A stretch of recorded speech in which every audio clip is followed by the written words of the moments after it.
Hello সবাইকে, আজকে অনেক দিন পরে একটা ভিডিও নিয়ে চলে আসলাম। কলেজের জন্য বেশ কিছুদিন ধরে অনেক ব্যস্ত ছিলাম, তাই ভিডিও দিতে পারছিলাম না। কলেজে আসি কোনোদিনও রেজাল্ট দেয় না। এই নিয়ে আমি 5 দিন আসলাম, 4 থেকে 5 দিন আসলাম, একদিনও রেজাল্ট দিল না।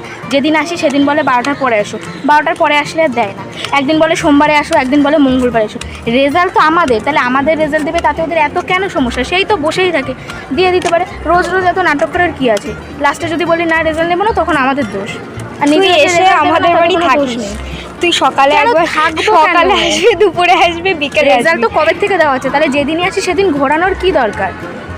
সবাই তো আর গোবরডাঙ্গা কলেজের পাশে সবার বাড়ি না, সবাই অনেক দূর থেকে আসে, তাহলে ওদের তো এরকম করাটা তো ঠিক নয়।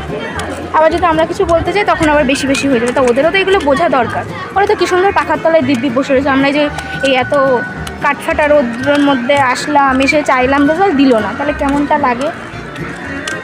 বোঝে না তো।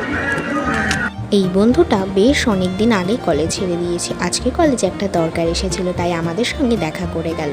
যাই হোক, কলেজের জন্য আমরা অভিযোগ জানিয়ে কলেজের কাজবাজ মিটিয়ে বাড়ি চলে আসলাম।